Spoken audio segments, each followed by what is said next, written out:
Tervetuloa taas tänne Leffahullu-podcastin pariin. Kauhukuu jatkuu ja tällä kertaa jatketaan kulttikamaa jaksojen parissa, kun arvostelussa on kulttileffa Don't Go in the House. Tässä uudessa podcast-jaksossa, jaksosarjassa siis otetaan käsittelyyn kulttileffakaupan kanssa yhteistyössä kulttileffoja, kuten tämä esimerkiksi. Leffat, jotka löytyy siis heidän valikoimasta, ne voi käydä sieltä ostamassa. Ja jos menet ostamaan vaikka tätä kyseistä leffaa kulttileffakaupasta, käytät siellä koodia Leffahullu, saat 10% alennusta. Totta kai voit käydä sieltä katsomassa ja ostamassa muitakin leffoja ja hyödyntää tätä koodia. Mutta nyt meillä on käsittelyssä tämä Don't Go in the House, jotta saatte sitten vähän osviittaa esimerkiksi, haluatteko te ostaa juuri tämän leffan. Ja koska on kauhukuu, Halloween lähestyy, niin otetaan vähän käsittelyyn kauhuelokuvaa. Ja tämä on taas tämmöinen itselle täysin tuntematon vieras elokuva, josta ei mitään tietoa ollut ennestään. Ainoastaan se, että meikäläiselle kerrottiin, että itse Quentin Tarantino on kehunnut tätä, joten se riitti mulle ja mua kiinnosti heti.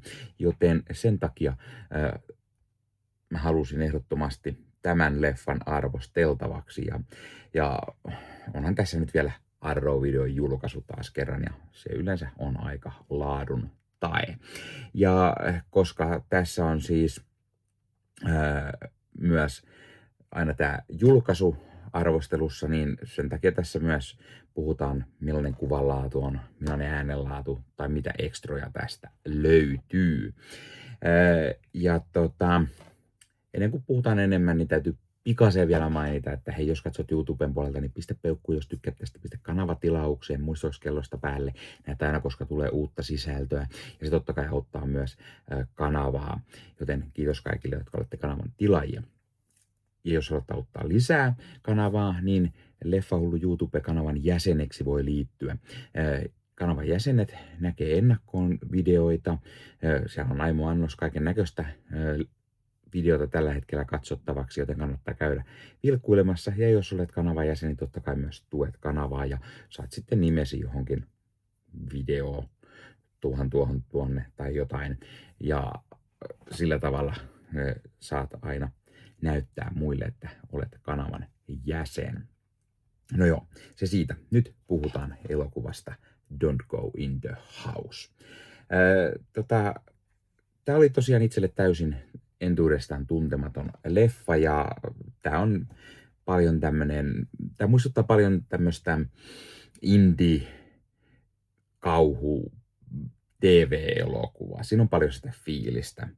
Semmoista, mitä 70- ja 80-luvulla tehtiin paljon TV-elokuvia, kauhuelokuvista, ja tämä muistuttaa hyvin paljon sellaista. Ihan selkeästi semmoisella pienellä budjetilla tehty leffa. Tämä muistuttaa paljon psykoleffaa tarinallisesti.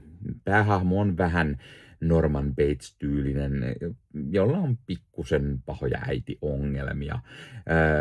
Mutta kuten tässä julkaisussa sanotaan täällä takakannessa itse asiassa, niin tämä on vähän niin kuin Norman Bates. Mutta mitä jos Norman Batesilla olisikin Liekin heitin? Liekin heitin on asevalintana tällä psykopaatilla tässä leffassa. No joo. Sen lisäksi, että muistuttaa psykoelokuvaa, niin tämä muistuttaa jonkun verran myös fiilikseltä vähän Texasin moottorisahan murhaa ja leffoi, varsinkin just siis ihan alkuperäisiä. No, koska tämä elokuvakin on tullut 70-luvulla, aivan kuten Texasin moottorisahan murhaajat. Tai no, tämä taitaa olla just 80-luvun puolella tullut, mutta semmoinen noin 79, 80 Baltiaralla. Tässä on myös paljon semmoista outoa David Lynch-leffojen fibaa ja vähän semmoista Friday the 13th fiilistä. Semmoista camp-henkistä slasher-fiilistä. Leffan tarina nopeasti kerrottuna. Tässä seurataan tämmöistä Donnie-nimistä miestä, jolla on jonkunlainen outo tulipelko kautta fetissi. Hän on lapsesta asti pelännyt tulta, koska hänen oma äitinsä poltti häntä. Mutta aikuisiellä Donnista tulee sitten tämmöinen tulen herra, koska äänet hänen päässään kertoo niin. Ja Donni sitten rakentaa liekin heittimen ja alkaa jahtaamaan ja tappamaan nuoria neitoja, pukeutuneena sitten tämmöisen sukelluspuvusta tehtyyn creepyin suojapukuun ja käyttäen siis tätä liekin heitintä.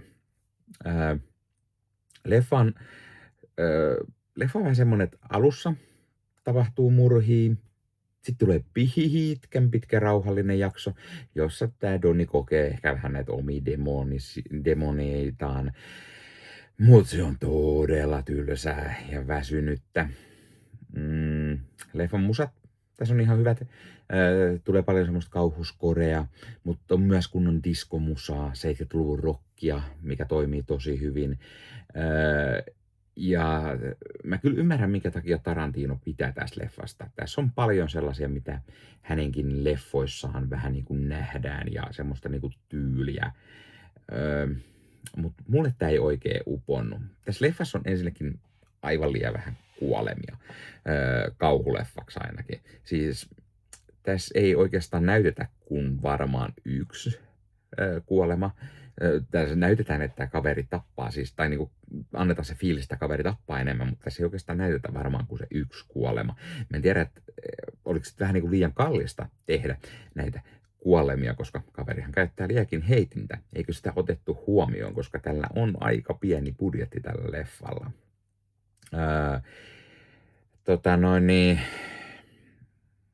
Puhutaan vähän sitten tekijöistä. Tämän leffan on ohjannut Joseph Ellison, jonka eka ohjaus tämä oli, ja joka on tämän leffan lisäksi ohjannut yhden leffan. Eli just semmoinen perus TV-leffa, mitä 70-80-luvulla tuli paljon, eli tekijöistä ei ole hirveästi tietoa. Hän on myös kirjoittanut tämän yhdessä Joe Masefieldin ja Ellen Hamillin kanssa. Ja jos ohjaaja on täysin tuntematon, niin eipä ne näyttelijätkään juuri ole tunnettuja, ei ainakaan itselleni. Toki moni 70-luvun kauhunäyttelijä on just sellainen, että ne on voinut jäädäkin melko tuntemattomiksi. Näyttelijänä tässä leffoissa on muun muassa Dan Grimaldi, joka näyttelee tätä Donnie Kohleria, tätä leffan päähahmoa. Charles Bonnet, joka näyttelee tätä Donnin tämmöistä ystävää kautta työkaveria, Beniä. Ralph D. Bowman näyttelee isä Garrettia, tämmöistä pappia, jolle Danny käy vähän juttelemassa. Ja Ruth Dardick on rouva Kohler, eli Donnin äiti. Ja Johanna Brushey on Katie Jordan, yksi tämmöisistä naisista, joka joutuu Donnin sekopäiseen seuraan. Ei tämä nyt ihan kauhean erikoinen ehkä ole sellatti, mutta ei tämä niin huono, koska mä tykkäsin tästä. Tässä oli semmoista hyvää, mukavaa 70-luvun kauhutunnelmaa ja fiilistä. Se ei onnistu olemaan pelottava, eikä oikeastaan omaperäinenkään, vaan pikemminkin se kierrättää paljon muista leffoista. Mutta se fiilis jotenkin, mikä niin kuin vaan jäi tästä leffasta, niin oli sen verran positiivinen, että mä annan tällä arvosanaksi 7/10. Ei ehkä arvosanallisesti järin hyvä, mutta tämä on oikeasti semmoinen kunnon kulttileffa, mikä mä niin kuin suosittelen kyllä, että jos tykkää kauhuleffoja katsella, ja just tämmöisiä 70-luvun pienen budjetin indie-kauhuleffoja, niin tämä on ehdottomasti hyvä leffa silloin katsottavaksi. Ja mun mielestä 7/10 on ihan hyvä arvosana tälle. No sit koska mä sanoin, että arvostellaan myös vähän julkaisua, Arrow-videon perusjulkaisu, mistä mä tykkään aina, siinä on kansikuva ja sitten jos haluaa, niin sehän voi vaihtaa, siellä on vaihtoehtoinen kansi myöskin. Ja mä tykkään aina siitä, että on sitten yleensä toinen kansi on se niin kuin tunnetumpi kansi jostain julisteesta tai näin, ja sitten on tehty se uusi kansi. tätä julkaisua varten. Se on aina mukavaa. Kuvanlaatu tässä. Tämä on ihan hyvä semmoinen Blu-ray-julkaisu. Kuvaan on jätetty mukavasti semmoista filmikohinaa jäljelle ja se tuo semmoista autenttista tunnelmaa, että katsoisi vanhaa kauhu-TV-elokuvaa. Vaikka tähän nyt ei suorastaan ollut TV-elokuva, mutta semmoinen löytyy kyllä extra, jos puhutaan siitä ihan just. Ääni, tässä on taas se perus tämmönen leffa, että tässä on se perus 2.0 monoääni, joka on melko tuhnu, mutta sopii ihan okosti tämän tyyliseen kauhuleffaan. Olisi nyt vähän jotain isompaa, parempaa miksaustetty voinut kuunnella, mutta se nyt jotenkin vaan sopii niin kuin tunnelmaltaan tämän tyyliseen leffaan, joten ihan ok. Extroja tässä oli mukavasti, niin kuin aika usein Arrown julkaisussa on. Tässä oli tämmöinen housekeeping, semmoinen 20-minuuttinen haastattelu leffan teosta. Ja tämä haastattelu oli tehty vuonna 2021, eli todella uusi haastattelu. Aika hauska, että on nähty niin kuin vaivaa. Sitten tässä on tämmöinen We Went in the House, jossa käydään tämän leffan kuvauspaikoilla. Se on myös 20-minuuttinen ja se on tehty myös 2021, eli miltä näyttää tämän leffan kuvauspaikoilla niin kuin nykypäivänä.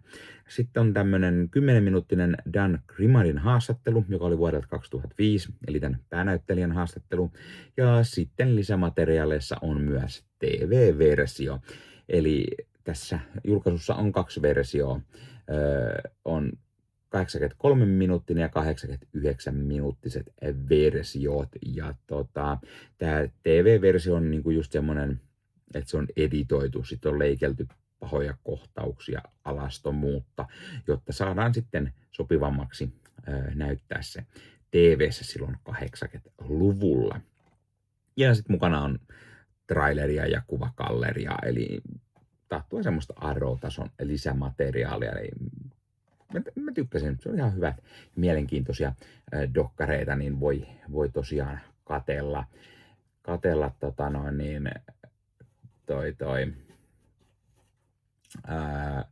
niitä kaikkia. Ja tosiaan se Uncut teatteriversio on se lyhyempi, 83-minuuttinen, ja se on 89-minuuttinen se TV:lle tehty versio sitten, mikä on niin kuin jännä, että se menee niin päin.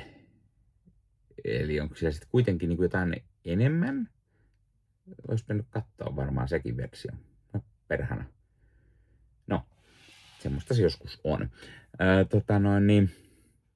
Kaiken kaikkiaan, hyvä julkaisu. Ja jos sä haluat hommata tän itsellesi, niin sieltä Kulttileffakaupasta voi käydä ostamassa. Ja kun käytät koodia Leffahullu, niin saat sen 10 pinnaa alennusta.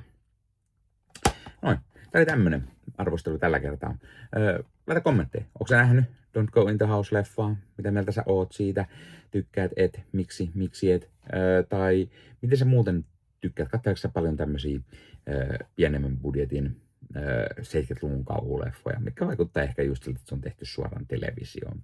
Miten mieltä sä oot sellaista? Tykkääkö sä sellaisesta? Tai ylipäätään, mitkä on sun suosikki kauhuleffat 70-80-luvulta? Tai ihan all time lempi kauhuleffoja? Laita kommentteja.